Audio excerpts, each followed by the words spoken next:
Hindi. Nahiya. Siyempre nahiya si tatay ba? Hindi naman, hindi nahiya. Hindi na nahiya. Alin? Nahiya? Nandiyan ka nahihiya. Walang iyak ka. Hindi nahiya. Nahiya. Sabi ka alam mo. Oo, kaya nga. Pero siyempre, nandito. Kayo na to. Oo. Oo. Okay lang yun, walang problema. Basta may awan. Marami naman nanonood sa atin. Kaya kaya na. Di ba mga kababayan? Marami naman nanonood din. Di ba? Kaya lubos-lubusin na natin. Gagawin ko rin ng maganda. Tapos, itong bintana, halika nila. Yung bintana, halika. Yung in-order namin yung format. Na bintana na ikakabit. Kasi nila, yung ipapagkabit kong bintana dito, yung sliding door na salamin. Tapos may elevator. Gusto mo ba yun? Yung bagong modelo ngayon, ano gusto mo?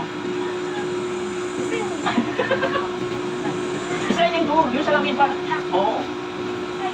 Hindi ka pa ba nakakita nun, yung bintana na may elevator? Hindi ko na kailangan yun. Basta. Natutulog mo, gisingin mo. Sige. Oo. Makamata.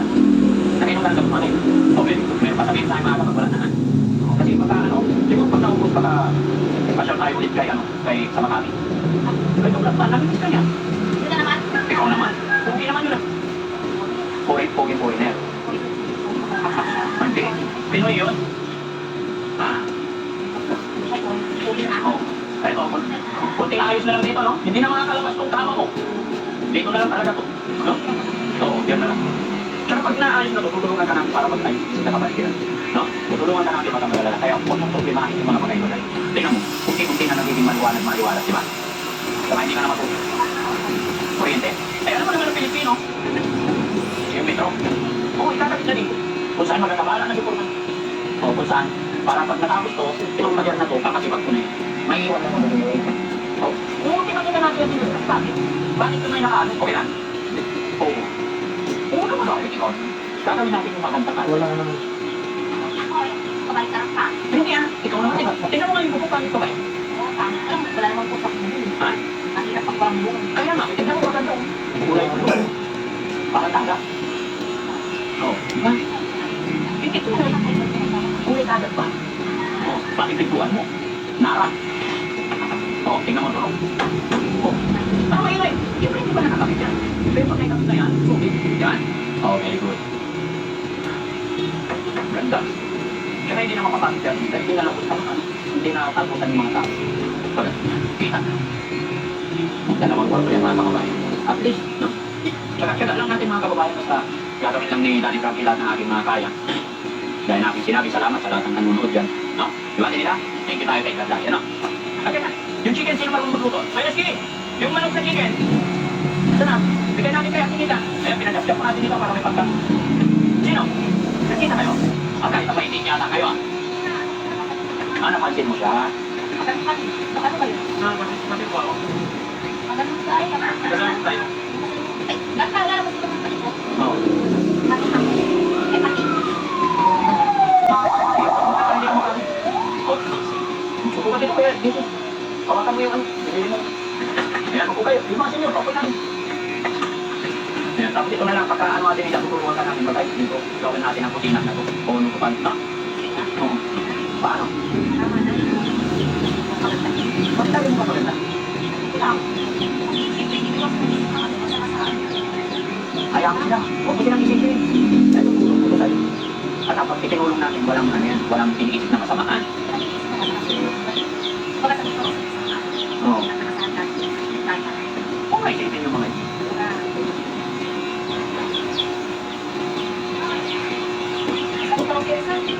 Ah, may pera ka pa? Di ba natin? Meron pa? Sabi ko lang. Oo, matipid eh.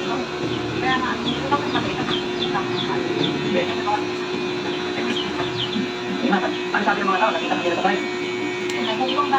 Bakit naman? Dapat enjoy lang.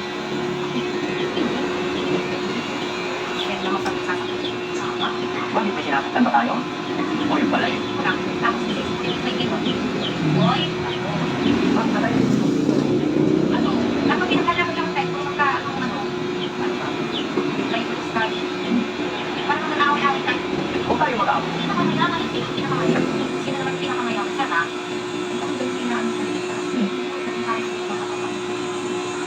Kaya ako kayo kung may isipin yun. Oo. Kung ano, yun na lang. Hindi mo isa. Hindi. Magiging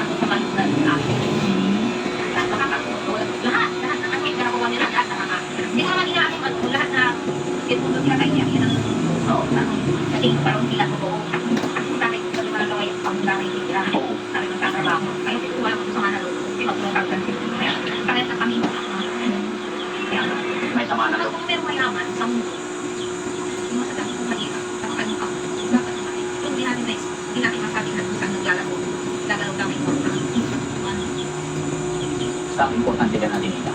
Kakasama na tayo ngayon. Nandito yung tatay mo, nandito yung kapatid mo. Nandito ako. Tutulungan ko kayo kahit pa paano. Tawag na aking makakaya. Basta huwag mong isipin yung mga binibigay ni Daddy Frankie. Huwag kang mahiya. Para mo alam din sa kanila. Ay, sa mga iyan. Makakala namin na dito. Sinang dyan. Nalaos ka. Oo, ano katay? Para kung ganun ka. Ako, sabi. Sige, describe mo nga si Daddy Frankie. Oo. Para kung ganun yun, nagtitinda na ng itlog. Nang itlogan, alo! Naku, may isang portion. Sinawi ang lahat.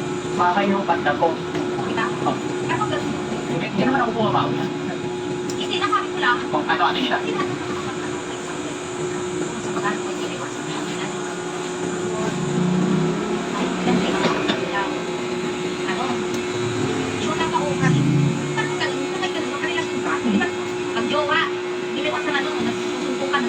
Atin nila, parang mabatala ko na ba?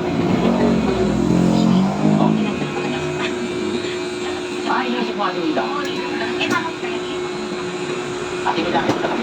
May pinapahayan natin sa kami. Hindi. Nung natapos na yung bahay nila, iniwan ko. Wala. Ba't mo naman sila sasaktan? Kaya nga ako nagpigay kasi kaya ako nga sila tinulungan dahil natuwa ako, naawa ako at may pinapahayan ko. Ay, wala akong karelasyon si Ari Michelle. Kaya patay tayo mamamat ni Mami Michelle ko. Only one love. Kaya nga pabuhay ko kasama ito isa. Pero huwag ka malalala ng kami na binibigay pinapapahayan ko. Tatlo sa Cavite. Nung natapos na ako, balik ako. Pinapasyal-pasyalan ko ang mga gawin.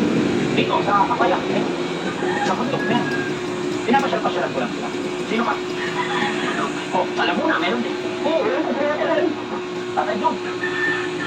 Tindahan, bahay. Oo. At isa ka. Minsan tumasakit rin, pero tutulog ko lang. Diba? Enjoy life. Ay?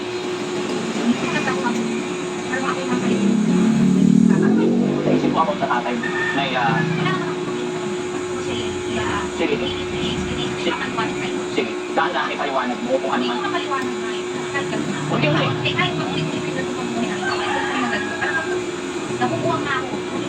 No. No, kasi nila, pag natapos na itong bahay, magiging maganda na ang buhay. Hindi na. O, sige. Pag-stay ka naman. Mamatay ka lang ang ticket. Wala. Ba't? Ginawa ko yung natakot din naman ako dahil yung nag-vlog na nga yung mga pupunta ko mag-vlog din. Alam ko si Ate Nina kasi mahal niya yung tatay. Kasi yung bahay namin. Masasabi natin sapat na kung minsan kung natin hindi natin masasabing sapat kasi kami ang mahirap. Hindi ba yung sapat din yung pagkikita natin nila ng mga kapit? Ay, gusto niya. Mga ganun. Hindi maiwasan yung tama. Ito, sinasabi ko sa iyo. Nagano nga yung simple lang pero hindi. Mas mayroon pa kung ay Ganun talaga tayo. Kasi tao lang tayo. May sila kayo. Bakit ba ng game? Ang ano lang yan, Ate Nina, mga 2 weeks lang yan. Tapos na. Gusto ko si Kuya Jesse na lang. Para hindi ka Nakawin niya, no? alubo na. Oo nga. Hindi. Si Jesse na lang. Mag-alubo. Hintayin natin si tatay. No? Okay, sige lang. Huwag ka na mumagyan ng pangalak. Relax ka lang, ha? Yan mga kababayan. Huwag natin i-pressure. Unti-unti lang. Saka yung sinasabi ko mga, saka yung sinasabi ko mga kababayan talaga. Meron talaga siyang, kumbaga, naiintindihan ko si Ate Nina mga kababayan. Parang may ano ba?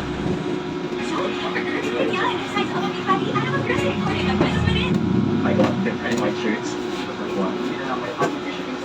Second t-shirt. Kaya may mga pang-casual wear na ako. Sa order ko kasi nasa loob nila ako. Buti na lang ako yung 100% sa shopping nationwide. Kaya sa shopping ko, kiwa at kaya tayo mga shopping ko sa shopping. So, isa ako sa shopping 100% things available nationwide everywhere. So, shop now, shop best need. Parang may guilt sa sarili na parang nahihiya na hindi niya masabi. Di ba? Dahil yung iniisip niya yung mangyayari, baka may sumpa, later phone.